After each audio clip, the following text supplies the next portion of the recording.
my name is Cindy. I'm in 5th grade and I'm from Incheon. How about you? Hi, I'm Chandra. I'm I'm an English teacher and I'm from Oregon in the US. Wow, nice to meet you. Yeah, nice to meet you too. Can I start? Yes. People go travel when they are tired from their boring lives. Traveling helps people to be excited and free from normal lives. People travel different places because they want to have new experiences. I traveled a lot of places in Korea, but I haven't been to other countries yet. This is why I wanted to interview foreigners from other countries. I wanted to know where the most famous attraction could be. For instance, Gyeongbokgung is a beautiful and curious place because the old Gyeongbokgung and the new buildings and roads are combined. I think you are interested in Korean art structures. Where do you think is the most famous attraction in Korea? Probably Gyeongbokgung Palace or maybe like Shin Museum. At least in Seoul. I'm sure outside of Seoul you have other famous attractions such as in Gangwon-do you have a big national park, and in Jeju you have a whole bunch of attractions like Hala Mountain. So I wouldn't say there's one most famous, but you have many beautiful attractions in this country. Then where do you think is the most famous attraction in your country? Well, again, my country, even though it's a lot bigger than yours, you have many different famous attractions.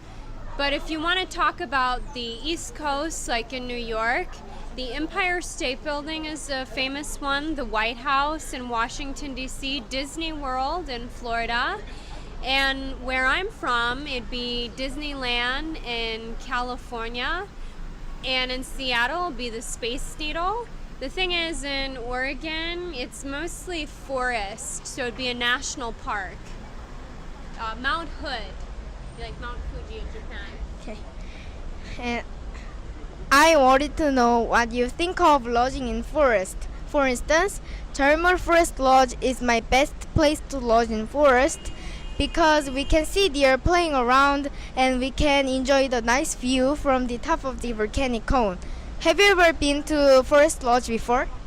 Okay, I have heard of forest schools for children, and I think they do have great value in teaching kids and even adults practical survival skills, and they're healthy in terms of being in nature. But I also think traditional academic school has its value too. It's important to be able to read and write. So I think doing both is good in terms of education, but for vacation, I'm a nature lover. So I prefer to go to mountains and forests. And even if I'm not on vacation, just in the weekends, I love to visit mountains. Wow. Then have you ever been to pension? Yeah, I went in Guregu to Guregu Mountain, and we stayed at a bed and breakfast. Then where do you want to stay? Forest Lodge or pension? Well, I've never tried a forest cabin before, so maybe that for a different experience. Then can you recommend me the place to stay in your country? In my country, I recommend if you want to see Oregon, to go to the forest by Mount Hood. And of course, don't stay in a hotel. Hotels are no fun. Get a room on Airbnb with your family. You can rent out an entire house, sometimes cheaper than a hotel would cost. Go climb the mountains, go eat at the organic farms, and don't be afraid to go explore places that most people don't. That's a nice place. And if I can take only 3 things for traveling, I will take money, transportation, and family because I need money to buy supplies in other countries. I need transportation to move, and I want to go on a trip with my family.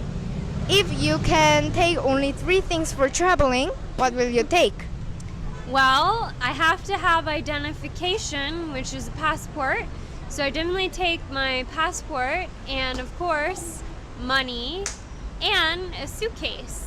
Those are what I feel are the most important.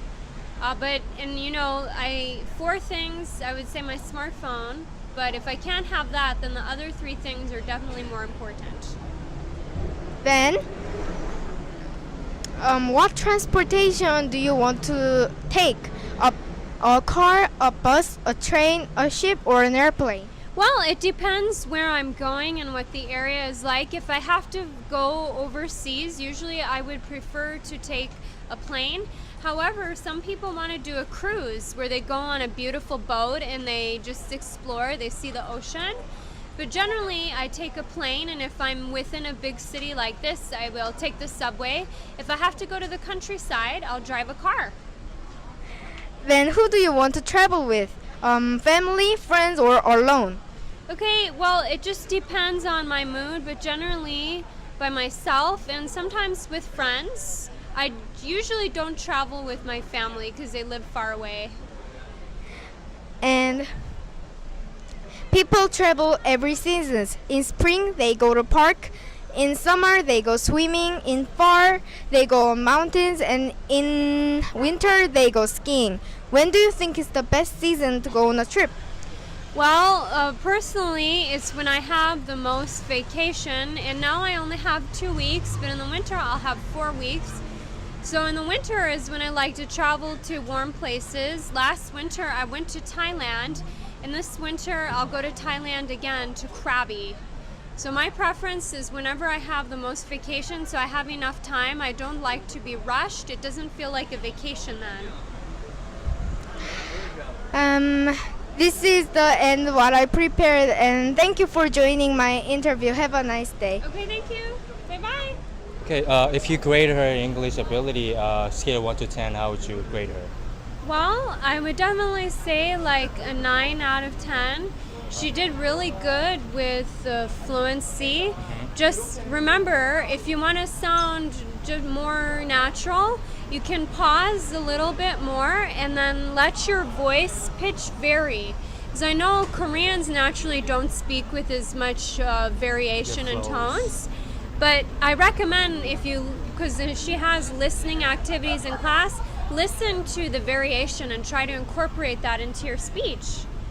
But otherwise, very good. She didn't struggle very much to say anything. Yeah, it was good.